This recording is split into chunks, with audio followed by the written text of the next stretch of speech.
तो भगवान के दूतों ने कहा बार बार तुम इसको पापी पापी कह रहे हो, तो अब पहले तुम ये बताओ पाप पुण्य किसे कहते हैं? पाप क्या है, पुण्य क्या है, धर्म क्या है, अधर्म क्या है? इसकी कोई परिभाषा है? तब जमराज के दूतों ने कहा, क्या कहा कि वेद प्रणहितो धर्मो, जो बात मैंने कही कि वेद ही धर्म का प्रतिपादन करता है, यही बात जमराज के दूतों ने भगवान के दूतों से कहा कि वेद प्रणहितो धर्मो ह्यधर्मस्तद् विपर्ययः। वेद जो कहता है वही धर्म है, और वेद जिन चीजों का निषेध करता है वह अधर्म है। वेद प्रणहितो धर्मो ह्यधर्मस्तद् विपर्ययः, उसके विपरीत जो है वो अधर्म है। तो भगवान के दूतों ने पूछा ये वेद क्या है? तब जमराज के दूतों ने उत्तर दिया, वेदो नारायण साक्षात स्वयंभूरिति सुश्रुमः। वेद साक्षात भगवान नारायण है। वेद शब्द ब्रह्म है, भगवान का ही दूसरा रूप वेद है जो धर्म का प्रतिपादन करता है। इसलिए धर्म तो केवल वेद प्रोक्त कर्म है। वेदों ने जिन जिन कर्मों का विधान किया वही धर्म है। वेदात् धर्मो ही निर्बभौ धर्मम जिज्ञासमानानां प्रमाणम परमम श्रुति ही। धर्म की अगर जिज्ञासा हो तो वेद ही, श्रुति ही धर्म की जिज्ञासा का समन करती है, धर्म का बोध कराती है। इसलिए धर्म तो केवल वेद प्रोक्त कर्म है। वेदों के द्वारा जिन कर्मों का प्रतिपादन किया गया वे कर्म ही धर्म है, और वेद ने जिन कर्मों का निषेध किया वे कर्म ही अधर्म है, और वेद ही धर्म का मूल है। इसीलिए दुनिया में धर्म केवल एक है। कौन? बोले सनातन धर्म। बाकी दुनिया में जितने हैं वो सब मत और पंथ हैं, धर्म है ही नहीं। चाहे वो इस्लाम हो, चाहे ईसाई हो, चाहे बौद्ध हो, चाहे जैन हो, ये सब धर्म नहीं है, सब पंथ है। धर्म तो एकमात्र सनातन धर्म है। क्यों? बोले धर्म उसी को कहते हैं जो वेद प्रोक्त हो। वेद प्रणहितो धर्मो ह्यधर्मस्तद् विपर्ययः। तो कर्म और धर्म दोनों एक प्रकार से कहा जाए तो पर्याय है। वेद प्रतिपादित कर्म ही धर्म है, और इसीलिए गीता में भगवान ने उसको धर्म कहा, उसी को कर्म कहा, उसी को स्वकर्म कहा, उसी को सहज धर्म कहा, उसी को स्वधर्म भी कहा। इन सारे शब्दों से भगवान ने गीता में धर्म का प्रतिपादन किया है। स्वधर्मे निधनम श्रेयः, स्वधर्मे निधनम श्रेयः। अपने धर्म में व्यक्ति को मर जाना ठीक है, दूसरे के धर्म का आश्रय नहीं लेना चाहिए। उसी स्वधर्म को भगवान ने स्वकर्म भी कहा। स्वकर्मणा तमभ्यर्च सिद्धिम विन्दति मानव। अपने उन कर्मों के द्वारा ही मेरी आराधना करके जीव सिद्धि को प्राप्त कर लेता है। तो स्वकर्म का मतलब धर्म। तो वेद प्रतिपादित कर्म ही धर्म है। और धर्म क्या है? बोले जो हम आप कर्म करते हैं वह कर्म अगर शास्त्र के अनुकूल करें तो वही धर्म है, और शास्त्र के प्रतिकूल करें तो वही अधर्म हो जाता है। मूल रूप से कर्म ही धर्म है। कैसे? बोले जो आप सवेरे से शाम तक करते हैं वही कर्म वेद विहित होता है तो धर्म, और वेद विरुद्ध होता तो अधर्म। अब आप सवेरे सो करके उठते हैं, ये उठना एक साधारण सी क्रिया है, लेकिन सूर्योदय के पहले उठ गए तब तो धर्म, और सूर्योदय हो गया तब तक सोते रहे तो वही हो गया अधर्म। अधर्म हो गया। उसका वर्णन है, भाई सूर्योदय के बाद भी आप सोते रहे। सूर्योदय के समय जो शयन करता है उसके लिए शास्त्र ने कहा अमुक अमुक दोष लगेगा। बोले वही अधर्म हो गया। क्रिया वही थी सोने की, लेकिन शास्त्र ने जिस प्रकार से उस क्रिया का अनुमोदन किया उस ढंग से आपने कर लिया तो वो धर्म हो गया, और उसके विपरीत कर लिया तो वही अधर्म हो गया। अब सवेरे उठ करके शौच करने आप गए, शौच करना धर्म है। आप शौच करने गए, प्रक्रिया है, शरीर का एक कर्म है। लेकिन अब वहां भी शास्त्र कहता कहां शौच करना है? किसी निर्जन में जाकर, कोई पवित्र स्थान न हो, देवालय न हो, जलाशय न हो, उससे दूर आप जाकर शौच क्रिया करते हैं तो वो धर्म है। लेकिन आप शौच करें जाकर के पानी में, किसी तालाब में, किसी नदी में शौच कर दें जाकर के, बोले तो वह धर्म है। क्रिया वही। कोई पवित्र स्थान है जहां देवताओं का पूजन बंदन होता है, कोई वेदिका है, वहां जाकर के आप शौच कर दें, बोले तो वह धर्म हो जाएगा। शास्त्र उसका निषेध करता है। शौच करने के बाद शुद्धि करनी चाहिए। शास्त्र कहता है मिट्टी के द्वारा हाथ को शुद्ध करो। कैसे शुद्ध करो? कहते हैं एकालिंगे गुदे तिस्रो दद्यात् वाम करे दश। एक बार मूत्रेंद्रिय में और 3 बार मल की इंद्रिय में मिट्टी लगाओ। एकालिंगे गुदे तिस्रो दद्यात बाम करे 10 और बाएं हाथ में 10 बार मिट्टी लगाओ। उभयोः सप्तदातव्या और दोनों हाथों में फिर 7 बार मिट्टी लगाओ। मृदा शुद्धिमभीप्सिता, अगर शुद्धि चाहते हो तो इस विधान से करो, ये शास्त्र कहता है। और इतना किसके लिए है? बोले एतत् शौचम गृहस्थानाम, ये गृहस्थ के लिए है इतना। द्विगुणम ब्रह्मचारिणाम, अगर ब्रह्मचारी है तो उसके लिए 2 गुना। त्रिगुणम वही वनस्थानाम यतीनाम च चतुर्गुणम, वनस्थ के लिए 3 गुना और सन्यासी के लिए 4 गुना। अब इस विधान से आप शुद्धि करते हैं तो धर्म, और अपने मन से आपको जो समझ में आया, लाइफ बॉय साबुन लगाए, धोए और तुरंत पोंछ के चले आए, बोले तो वह अधर्म। समझना, शास्त्र सम्मत क्रिया ही धर्म है और शास्त्र विपरीत कोई भी क्रिया अधर्म है। आप विवाह करो, विवाह धर्म है, विवाह करना एक संस्कार है, लेकिन विवाह किससे किया जाए, कैसे किया जाए, इस शास्त्र के निर्देश को छोड़कर मनमाने ढंग से आप कर लो, बोले वही अधर्म है। शास्त्र कहता है जिस वर का विवाह हो, कन्या उससे छोटी हो, कुलीन हो, अपने स्वर्ण की हो, अपने गोत्र की न हो, इत्यादि जो मूल बातें हैं, उन बातों का ध्यान रख करके अगर आपने कन्या का वर्ण किया, विवाह किया, कन्या ने वर का वर्ण किया, और वह भी ब्राह्म विधि से, पिता सुंदर वर को ढूंढकर संकल्प करके कन्यादान करे, तब उस कन्या का पाणी ग्रहण करे, इस ब्राह्म विधि से विवाह करे तो वो विवाह धर्म। और ऐसे चले गए और नैन मटक्का किया, कोई पसंद आ गया, समझ में आ गया, बस उसी से जोड़ी बना ले। घर वालों ने विरोध किया तो चले गए कोर्ट और वहां से नोटरी बनवा ली, बोले ब्याह कर लिया, बोले वो अधर्म। यही धर्म। कोई भी क्रिया हमारे जीवन की शास्त्र सम्मत होगी तो वह धर्म है, क्योंकि शास्त्र बड़ा गंभीर है। वेद हमारे जीवन की समस्त क्रियाओं को निर्देशित करता है। मानव जीवन की समस्त क्रियाएं कैसे हों, हर विषय में शास्त्र ने अपना मार्गदर्शन दिया है। और उन्हीं वेदों की ही व्याख्या, वेदों में जिन विषयों को संक्षेप में सूत्र रूप में कहा गया है, जिसको समझने में कठिनाई हो सकती है, उन्हीं विषयों को वेद व्यास जी ने 18 पुराण में विस्तार करके समझा दिया है। इतिहास पुराणाभ्याम वेदम समुपबंधये, इतिहास पुराण के द्वारा उसी वेद के धर्म का ही विस्तार किया वेद व्यास जी ने। और वेद मूलक होने के कारण वेद ही धर्म में प्रमाण है, इसलिए वेद मूलक होने के कारण ही पुराण को, रामायण को, गीता को, भागवत को, महाभारत को हम प्रमाण मानते हैं। अगर वेद मूलक नहीं है तो किसी की भी बात प्रमाण नहीं होती। गोस्वामी तुलसीदास जी ने श्रीमद् रामचरितमानस की रचना की। रामचरितमानस की एक एक चौपाइयों को हम लोग प्रमाण मानते हैं। कहीं कोई धर्म अधर्म की बात होती है तो ज्यादा बात अगर न समझ में आवे तो रामायण से अगर प्रमाण मिल जाता है तो उसको हम मान लेते। क्यों मान लेते? इसलिए नहीं मान लेते कि गोस्वामी तुलसीदास जी ने लिखा है। तुलसीदास जी ने लिखा है इसलिए नहीं मानते, समझना। इसलिए मानते हैं कि तुलसीदास जी ने जो लिखा है वो वेद के अनुकूल लिखा है, इसलिए मानते। स्वयं तुलसीदास जी महाराज प्रारंभ में कहते हैं कि नाना पुराण निगमागम सम्मतम यत्, जो मैं लिख रहा हूं नाना पुराण निगमागम सम्मत है, इसलिए हम मानते। नाना पुराण निगमागम सम्मतम यत् रामायणे निगदितम क्वचित अन्यतोपि स्वांत सुखाय तुलसी रघुनाथ गाथा भाषा निबद्धमति मंजुल मातनोति।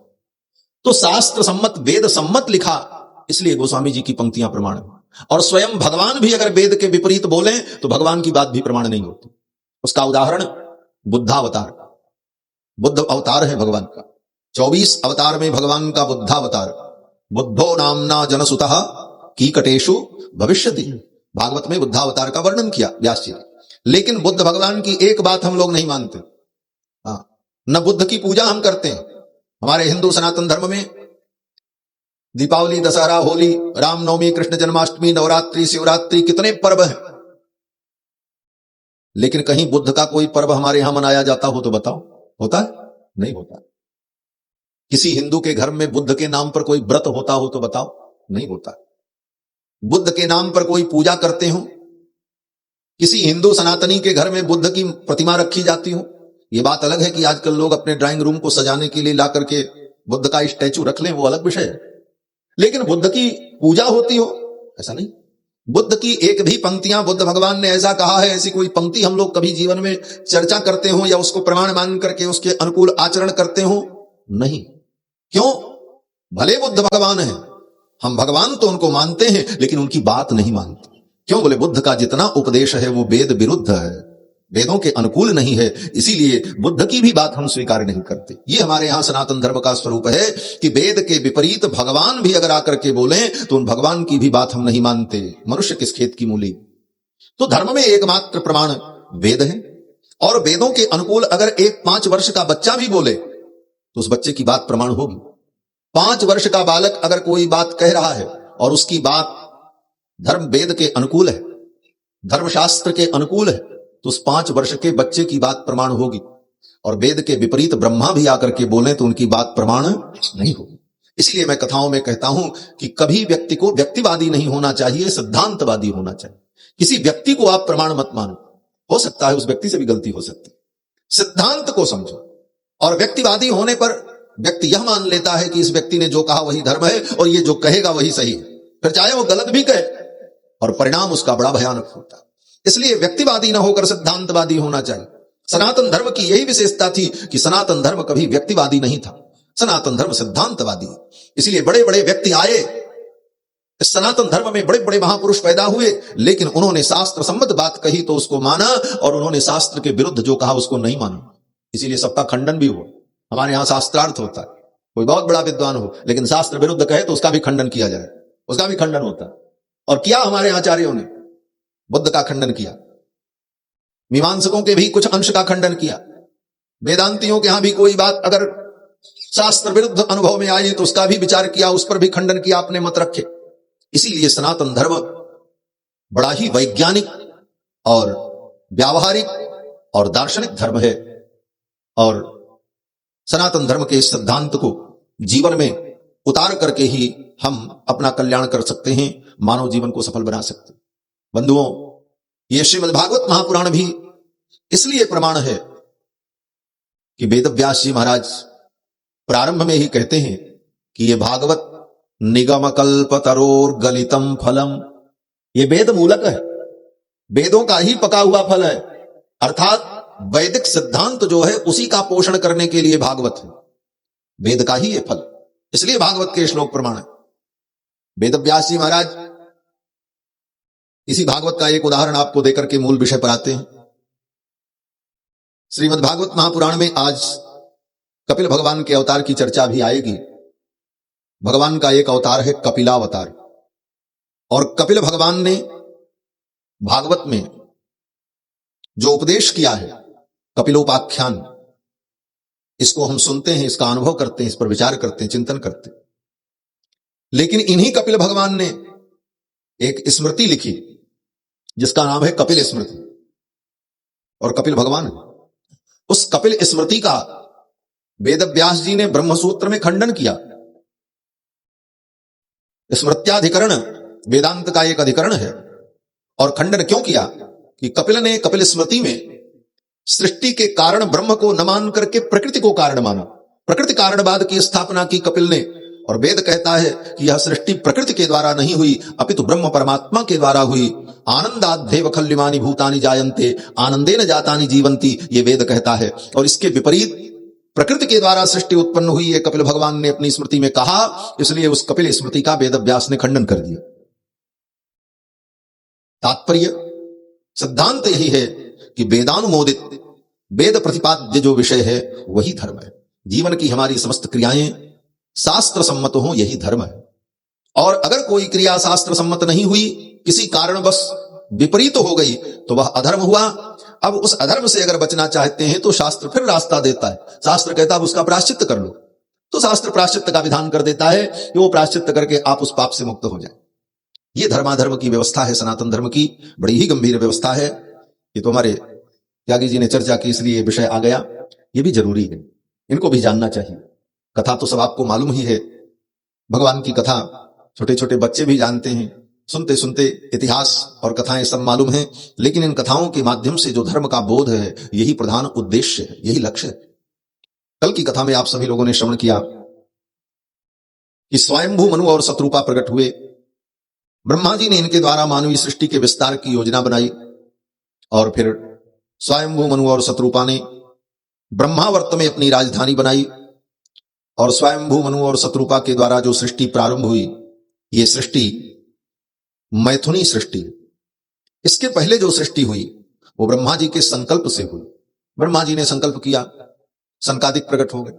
ब्रह्मा जी ने संकल्प किया, रुद्र प्रकट हो गए। ब्रह्मा जी ने संकल्प किया, 10 प्रजापति प्रकट हो गए।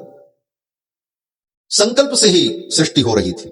लेकिन अब कहते हैं कि स्वायंभुवस्य च मनोर्वंश परम संपदः कथ्यताम भगवन यत्र मैथुने नैधिरे प्रजाः। श्री विदुर जी महाराज मैत्रेय जी से पूछते, श्रीमद् भागवत महापुराण में सूत सौनक संवाद नैमिषारण्य में हो रहा है। सौनक जी सूत जी से पूछे, फिर सूत जी कहते हैं कि राजा परीक्षित ने सुखदेव जी से पूछा। अब सुखदेव जी राजा परीक्षित से कहते हैं, राजन विदुर जी ने जो मैत्रेय जी से पूछा वो मैं तुमको सुना रहा हूं। ये फिर एक नया संवाद शुरू हो रहा है। विदुर जी ने मैत्रेय जी से कब पूछा?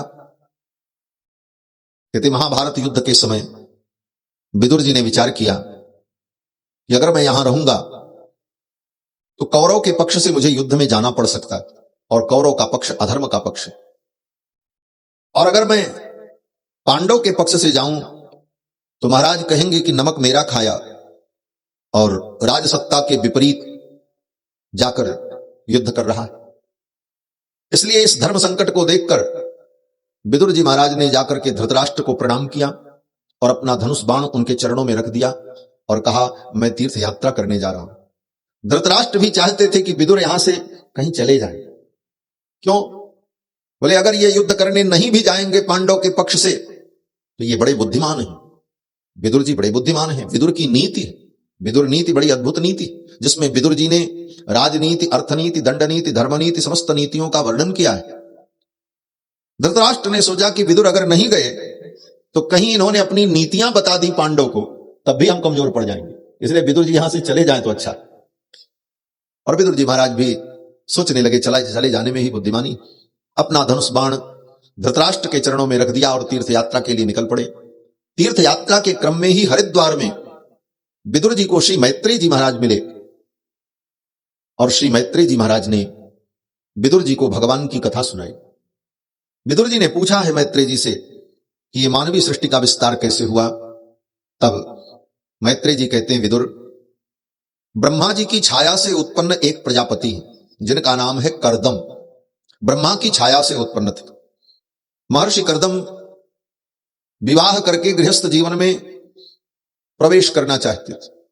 तो महर्षि कर्दम ने सरस्वती नदी के तट पर जाकर के 10,000 वर्ष तक तपस्या की। प्रजासृजेति भगवान कर्दमो ब्रह्मणोदितः सरस्वत्याम तपस्तेपे सहस्राणाम समादश। 10,000 वर्ष तक सरस्वती नदी के तट पर कर्दम महर्षि ने तप किया, भगवान की आराधना की, केवल इसलिए कि भगवान प्रसन्न हो जाएं और मेरा विवाह हो जाए। विवाह करने के लिए 10,000 वर्ष तप किया। और सच्ची बात है, विवाह करने के पहले जो जीवन में तप करता है उसी का वैवाहिक जीवन सुखमय होता है। विवाह के पहले ही जिसने संसार के सारे सुख को अनुभव कर लिया, तपस्या नहीं की, उसका वैवाहिक जीवन नरकमय हो जाता है। इसीलिए विवाह के पूर्व ब्रह्मचर्य का व्रत पालन करते हुए, वेदादि शास्त्रों का अध्ययन करके, अग्नि की उपासना करके, सरस्वती की उपासना करके जब व्यक्ति अपने जीवन को तपोमय बना लेता है, उसके बाद जब वो गृहस्थ जीवन में प्रवेश करता है तो उसका गृहस्थ जीवन भी तपोमय होता है। महर्षि कर्दम ने 10,000 वर्ष तक तप किया। भगवान प्रसन्न हो गए, भगवान प्रकट हो गए, भगवान श्रीमन्नारायण। और भगवान ने कहा, मुनिवर, आपने तपस्या के द्वारा मुझे प्रसन्न किया है, मैं प्रसन्न हूं, क्या चाहिए? तो कर्दम महर्षि ने अपनी स्तुति में भगवान से कहा कि तथा सचाहम परिगोढ़ कामः। हे भगवान, मैं विवाह करना चाहता हूं, लेकिन कैसी स्त्री से? कहते हैं, समान शीलाम गृहमेध धेनुम। ऐसी स्त्री हो जो मेरे समान गुण धर्म वाली हो। गृहमेध धेनुम, हमारे गृहस्थ धर्म का पालन करने में मेरी सहयोगिनी बने। क्यों? बोले गृहस्थ जीवन में हमें धर्म का पालन करना। वास्तव में पत्नी का वर्ण विवाह धर्म के लिए होता है। इसीलिए पत्नी को हमारे यहां धर्म पत्नी कहा जाता है, केवल पत्नी नहीं कहा जाता। क्यों? बोले वेद भगवान कहते हैं कि पुरुष के लिए बहुत से ऐसे धर्म हैं, शास्त्र प्रतिपादित धर्म, वेद प्रतिपादित धर्म, जिन धर्मों का पालन पत्नी के साथ ही संभव है, क्योंकि उसमें पत्नी की भी सहभागिता होती है। इसलिए उन धर्मों का पालन करने के लिए विवाह करना चाहिए। इसीलिए पत्नी को धर्म पत्नी कहा जाता है। धर्माय पत्नी धर्म पत्नी, जो धर्म के लिए पत्नी, धर्म के लिए पाणी ग्रहण किया। बाकी सुख और संतान की प्राप्ति, बोले वह उसका अंग है, प्रधानता तो धर्म की है, क्योंकि पत्नी के बिना यज्ञादि धर्म संभव नहीं। इसलिए भगवान श्री राम ने भी सीता जी का जब त्याग कर दिया, उसके बाद भगवान को धर्म करना हुआ, यज्ञ करना हुआ, तो भगवान श्री राम ने स्वर्ण की सीता बनाई और सोने की सीता की मूर्ति बना करके उन सारे धर्मों का संपादन किया। तो पत्नी का वर्ण विवाह केवल सुख भोग के लिए नहीं है, धर्म के लिए। सुख भोग और संतान की प्राप्ति ये सब तो स्वाभाविक है। जैसे कोई व्यक्ति गेहूं की खेती करता है, आप खेत में गेहूं बो करके आए, तो आपसे कोई पूछे कि आपने गेहूं की खेती क्यों की, तो आप क्या उत्तर देंगे? आप यही उत्तर देंगे कि हमने गेहूं की खेती इसलिए की कि हमको गेहूं प्राप्त हो। लेकिन आपको गेहूं के साथ साथ भूसा भी प्राप्त हो। भूसा के लिए आप खेती नहीं करते, खेती तो गेहूं के लिए करते हैं, लेकिन भूसा उसके साथ मिलेगा ही मिलेगा। गेहूं भले न मिले, भूसा तो मिलवा ही करेगा। उद्देश्य गेहूं की प्राप्ति। उसी प्रकार से विवाह का मूल उद्देश्य धर्म है। सुख तो स्वाभाविक है, वो तो मिलेगा ही, लेकिन सुख को और भोग को ही प्रधान मान करके धर्म को गौड़ मान लेता है जब व्यक्ति, तो उसका गृहस्थ जीवन शास्त्र विरुद्ध हो जाता है। महर्षि कर्दम ने कहा, ऐसी पत्नी हो जो मेरे समान गुणधर्म वाली हो और मेरे गृहस्थ धर्म में सहयोगिनी बने। तथा सचाहम परिवोढुकामः समानशीलाम गृह में दधेनुम। इसीलिए मैंने आपकी आराधना की। नमाम्य भीक्षम नमनीय पाद सरोजमल्पीयसि काम वर्षम। हे भगवान, आप कामनाओं की वर्षा करने वाले हैं और हमारी कामना को भी आप पूरा करेंगे, ये मेरी आशा है। महर्षि कर्दम ने भगवान की स्तुति की। भगवान प्रसन्न हो गए, भगवान तो सब जान गए। तो भगवान ने क्या कहा कि विदित्वा तव चैत्यम में पुरैव समयोजित। तुम्हारे चित्त के भाव को, तुम्हारे मनोभाव को मैं पहले ही जान गया और मैंने सब योजना बना दी। बोले क्या योजना आपने बनाई? तो भगवान कहते हैं, आयास्यसि दिदिक्षुस्त्वाम परस्वो धर्म कोविदः। बस यहीं आप अपनी कुटिया में बैठे रहो। कल छोड़ करके परसों, परसों श्री मनु जी महाराज अपनी पत्नी शत्रुपा को लेकर और अपनी बेटी देवहूति को लेकर आपके यहां आएंगे और अपनी बेटी का कन्यादान आपको करेंगे। आत्मजाम असितापांगीम वयस्शील गुणान्विताम मृगयंतीम पतिम दास्यत तनुरूपायते प्रभो। मनु जी आएंगे और अपनी बेटी देवहूति का आपको कन्यादान करेंगे। यहीं घर बैठे बैठे ब्याह हो जाएगा। और देखो, विवाह के बाद तुम्हें 9 कन्याओं की प्राप्ति होगी और उन 9 कन्याओं के बाद तुम्हें पुत्र की प्राप्ति होगी। और वो पुत्र कोई और नहीं होगा, मैं ही तुम्हारा पुत्र बनकर के आऊंगा। भगवान कहते हैं कि साहम स्वांस कलया त्वद्वीर्येण महामुने तव क्षेत्रे देवहूत्याम प्रणय से तत्व संहिताम। मैं ही आपका पुत्र बनकर के आऊंगा और तत्व संहिता का मैं प्रणयन करूंगा। ये सब भगवान ने कहा और फिर भगवान अपने गरुड़ पर बैठ करके विदा हो गए। भगवान के चले जाने के बाद महर्षि कर्दम अपनी कुटिया में बैठे रहे, अपने निज धर्म का पालन करते रहे। 2 दिन बीता। स्वयंभू मनु और शत्रुपा अपनी बेटी देवहूति को लेकर के आए और कहा, हे मुनिवर, आप मेरी कन्या का पाणी ग्रहण करें। मैं आपको कन्यादान करना चाहता हूं। मेरी बेटी ने नारद जी के द्वारा आपके गुणों को सुना और आपके चरणों में ही इसने अपने मन को लगा दिया और आपसे योग्य वर मुझे कहां मिलेगा? आप मेरी कन्या का पाणी ग्रहण कर ले, आप इसका तिरस्कार न करें। मनु जी कहते हैं कि उद्यतस्य हि कामस्य प्रतिवादो न शस्यते। संसार की कामनाएं स्वयं उद्यत होकर के अगर आ रही हैं तो प्रतिवादो न शस्यते, उसका प्रतिवाद नहीं करना चाहिए। अपि निर्मुक्त संगस्य काम रक्तस्य किम पुनः।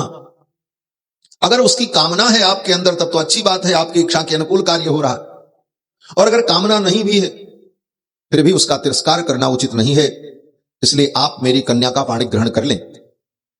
स्वयंभू मनु ने जब इस प्रकार कहा, कर्दम जी तो चाहते ही थे, भगवान ने इनको पहले ही बता दिया था, परसों आएंगे, कन्यादान करेंगे, आपका ब्याह हो जाएगा। तो महर्षि कर्दम ने कहा, बाढ़म उद्बोधु कामोहम, बहुत अच्छी बात, मैं विवाह करना चाहता हूं। अप्रमत्ता च तवात्मजा, आपकी बेटी मेरे अनुकूल है और मैं विवाह करना चाहता हूं। और मैंने तो सुना है आपकी बेटी सर्वगुण संपन्ना है।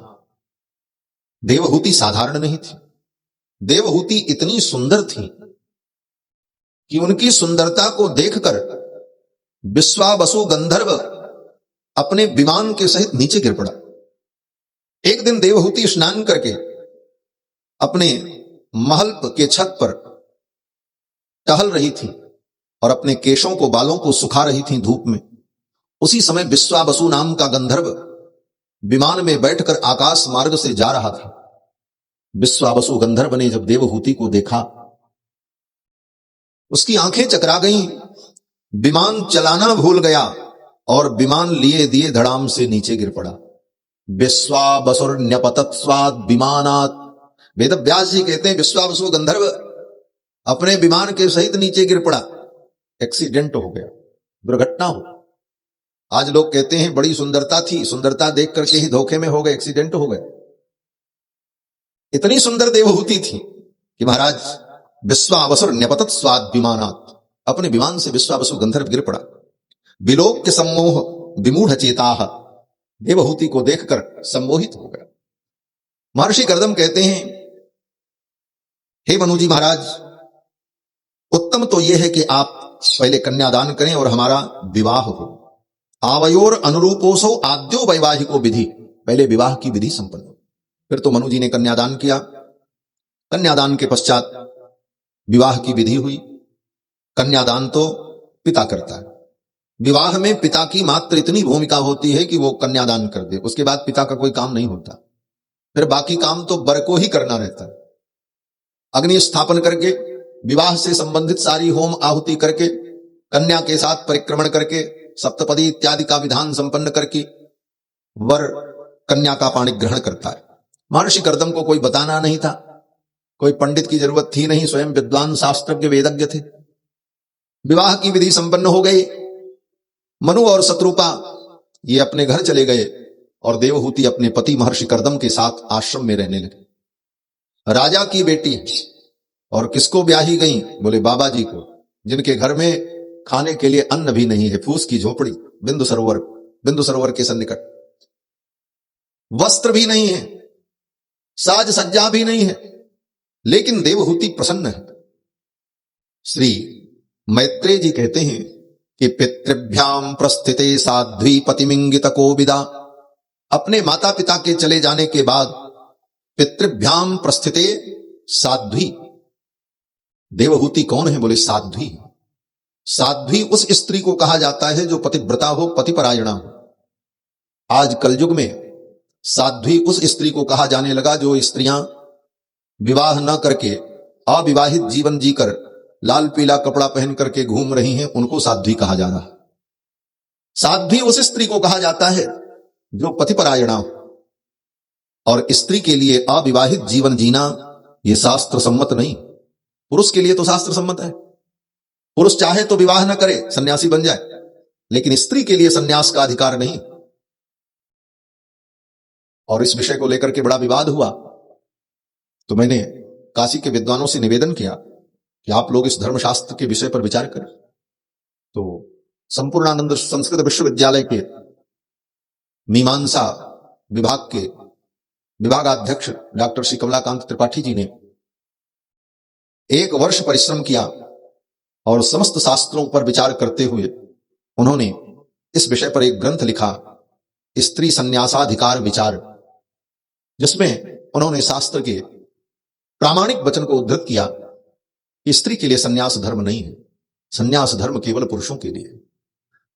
नारी का धर्म तो पति की सेवा है और पति के कुल में रहकर, पति की इच्छा के अनुकूल रहकर अपने स्वधर्म का पालन करना, यही नारी का धर्म है। अब इतनी बातें अगर वेद वेदांत की न समझ में आवे तो गोस्वामी जी की एक चौपाई ही आपके लिए पर्याप्त है। गोस्वामी जी कहते हैं कि भगवान जब जानकी जी को लेकर चित्रकूट पहुंचे, चित्रकूट से आगे अत्रि मुनि के आश्रम में पहुंचे, तो अत्रि मुनि के आश्रम में महर्षि अत्रि की पत्नी अनसुया ने सीता जी को नारी धर्म का उपदेश किया और अनसुया जी ने यही कहा, एक ही धर्म एक व्रत नेमा, काय वचन मन पतिपद। बस यही एक चौपाई नारी का धर्म। और इस नारी धर्म का उपदेश करने वाली अनसुया कौन है? बोले जिनकी कथा मैं सुना रहा हूं, इन्हीं की बेटी, देवहूति की ही बेटी अनसुया है, जिन्होंने अपनी मां से इस धर्म को सीखा है। और इनकी मां कौन है? बोले देवहूति, जो अपने पति महर्षि कर्दम की सेवा कर रही है। साध्वी, पितृभ्याम प्रस्थिते साध्वी पतिमिंगित कोविदा, नित्यम पर्यचरत प्रीत्या भवानी व भवम प्रभु। जिस प्रकार भवानी भगवान शंकर की सेवा करती हैं, उसी प्रकार देवहूति अपने पति महर्षि कर्दम की सेवा करने लगी। यही नारी का धर्म। नारी के लिए अलग से कोई यज्ञ नहीं है, नारी के लिए अलग से कोई व्रत नहीं। श्री मनु जी महाराज मनुस्मृति में कहते हैं कि नास्ति स्त्रीणाम पृथक यज्ञो न व्रतम नाप्युपोषणम। स्त्री के लिए नास्ति स्त्रीणाम पृथक यज्ञो, स्त्री के लिए अलग से किसी यज्ञ का विधान नहीं। पति यज्ञ करे तो उसके साथ वो बैठेगी, 50-50 का हिसाब होगा, उसको तो आधा ऐसे मिलना है, क्या चिंता। न व्रतो, नारी के लिए अलग से कोई व्रत भी नहीं। हां, पति अगर अनुमति दे तो व्रत करो, और नहीं है तो कोई व्रत की जरूरत नहीं। नारी का तो एक ही व्रत है, एक व्रत का वो पालन कर ले, उसी में सारे व्रत हैं। और वो व्रत क्या है? बोले पातिव व्रत। इससे बड़ा कोई व्रत नहीं, पातिव व्रत ही उसका सबसे बड़ा व्रत है। इसीलिए मनु जी कहते हैं नास्ति स्त्रीणाम पृथक यज्ञो न व्रतम नाप्युपोषणम। और उसके लिए अलग से कोई उपवास नहीं। उपवास का मतलब क्या होता है? उपवास का मतलब भूखे रहना नहीं। उपवास का मतलब हम अपने जिस इष्ट परमात्मा ईश्वर, जिस किसी की भी हम उपासना करते हैं, तो हम उपासना के द्वारा, व्रत पूजा नियम के द्वारा हम उपवास करते हैं। उपवास का मतलब उप माने समीप में, वास माने निवास। हम जिस देवता की आराधना करें, भावना से, भक्ति से, क्रिया के द्वारा, मंत्रों के द्वारा, आचरण के द्वारा, विचार के द्वारा हम उस अपने इष्ट के सन्निकट अपने को अनुभव करें, इसका नाम है उपवास। उपमाने समीप में वास, हर क्षण अपने इष्ट का अनुभव हो। अगर आप भगवान के भक्त हैं तो आपको यह अनुभव होना चाहिए, भगवान मेरे पास हैं और भगवान मेरे बगल में ही है, मैं उन्हीं के साथ हूं। फिर आपसे जीवन में कोई गलतियां नहीं होंगी, कोई अपराध नहीं होगा। क्यों? बोले आप अपने को अपने भगवान इष्ट के सम्मुख अनुभव कर रहे हैं। ये उपवास है। तो नारी के लिए उपवास क्या है? बोले नारी का उपवास यही है, वो अपने पति के पास रहे, इसी का नाम उपवास। उपसमीपे वासः उपवासः। शुश्रूषयति भर्तारम, और अपने भर्तार की सेवा करे। भर्तार माने संस्कृत में भर्तार और हिंदी में उसे कहते हैं भतार। भतार भाषा वही है, अपभ्रंश हुआ है केवल बस। संस्कृत में उसको कहते हैं भर्तार और हिंदी में वही बिगड़ के हो गया भतार। तो अपने भतार के पास रहे, यही सबसे बड़ा धर्म है नारी का। शुश्रूषयति भर्तारम तेन स्वर्गे महीयते। मनु जी कहते हैं इतने मात्र से उसको स्वर्ग और उत्तम लोक की प्राप्ति होती है। ये नारी का धर्म। इसीलिए भारत की नारी देवी है, भारत की नारी को देवी माना। इसीलिए नारी की पूजा हुई भारत में। यत्र नार्यस्तु पूज्यन्ते रमन्ते तत्र देवता। बंधुओं, देवहूति अपने पति की सेवा करने लगी। विसर्ज्य कामम दंभम च द्वेषम लोभम अघम मदम। काम, दंभ, द्वेष और लोभ, इन सब को छोड़कर श्रद्धा भाव से अपने पति की सेवा करती। शुश्रूषया सौहृदेन वाचा मधुर याचको। कितनी अच्छी बात कह रहे हैं, ये व्यवहारिक बात है जो हमारे व्यवहार में होनी चाहिए। देवहूति अपने पति की सब सेवा कर रही, लेकिन सेवा के साथ साथ वाचा मधुर याचको, वाणी भी मधुर होनी चाहिए। कोई स्त्री अपने पति की सब सेवा करे, समय से कपड़े धुल दे, समय से भोजन दे दे, समय से चाय दे दे, समय से दवा दे दे, लेकिन बोले तो जहरा ही बोले, फिर तो उस पति को न चाय पेट में जाएगी न भोजन पेट में जाएगी। वाणी भी मधुर होनी चाहिए। ये नहीं कि समय से सब कुछ किया, लेकिन करने का तरीका अगर मधुर नहीं है तो वह सेवा व्यर्थ हो जाती। देवहूति सब सेवा करती हैं, शुश्रूषया सौहृदयेन, सुहृदयेन, सौहृदयेन, अर्थात हृदय से करती हैं, प्रेम से करती हैं। केवल करना है यह समझ करके नहीं करती, अपितु भाव से करती। मधुर याच भो, वाचा मधुर याच भो, वाणी भी मधुर बोलती हैं। महर्षि कर्दम बड़े प्रसन्न और अपने सारे नियमों का वो पालन करते, यज्ञ यागादि कर्म करते रहते, और यही करते करते कई हजार वर्ष बीत गए। साथ में देवहूति रहती, लेकिन एक सहयोगिनी के रूप में कभी अपनी पत्नी देवहूति को काम दृष्टि से महर्षि कर्दम ने देखा ही। वर्षों बीत गए, देवहूति वृद्धा हो गई, शरीर की चमड़ियां लटक गई, वस्त्र मैला कुचैला, सिर के बाल जट हो गए। और महर्षि कर्दम तो पहले से ही जटाजूट धारण करने वाले तपोमय थे और अपने नित्य कर्म में, अपने धर्म के पालन में लगे रहते थे। एक दिन महर्षि कर्दम ने देखा और अचानक दृष्टि गई। महर्षि कर्दम ने कहा, देवी आपने बड़ी सेवा की है, और कभी मैंने आपके सुख दुख के विषय में आपसे पूछा भी नहीं कि आपको कुछ चाहिए, आपकी भी कोई इच्छा है। तुम्हारी इस सेवा से मैं प्रसन्न हूं, वरदान मांगो, क्या चाहिए। तुष्टो हम अद्य तव मानवी मानदायाः, हे मानवी, हे मनु की बेटी, मैं तुम्हारी सेवा से संतुष्ट हूं। शुश्रूषया परमया परया च भक्त्या, तुम्हारी शुश्रूषा से, तुम्हारी भक्ति से मैं प्रसन्न हूं, वरदान मांगो, क्या चाहिए। तो देवहूति ने कहा, हे मुनिवर, जब तक मैं कन्या थी पिता का संरक्षण मुझे प्राप्त था, युवावस्था आने पर आपका संरक्षण मुझे प्राप्त हुआ। वृद्धावस्था में नारी को अपने पुत्र के संरक्षण में जीवन व्यतीत करना चाहिए, यही नारी का धर्म है। न स्त्री स्वातंत्र मर्हति, स्त्री को कभी स्वतंत्र नहीं रहना चाहिए। यहां स्वतंत्रता से तात्पर्य बंधन नहीं कि उसको बंधन में रखा जाए। न स्त्री स्वातंत्र मर्हति जो शास्त्र का वचन है, इसका अर्थ यह है कि नारी अगर स्वतंत्र होगी, उसका कोई संरक्षक नहीं होगा, तो उसके ऊपर विपत्तियां आएंगी, वह संकट में पड़ सकती। इसलिए जब तक वो कन्या हो, पिता का संरक्षण हो, युवावस्था आने पर पति का संरक्षण उसे प्राप्त हो, और बचपन में वृद्धावस्था में पुत्र का संरक्षण उसे प्राप्त हो। और तीनों एक ही राशि है, पिता, पति, पुत्र। और अर्थ की दृष्टि से विचार करें तो तीनों शब्दों का अर्थ एक ही समान घटित होता है। पिता माने पाति रक्षतीति पिता, जो रक्षा करे उसको कहते हैं पिता।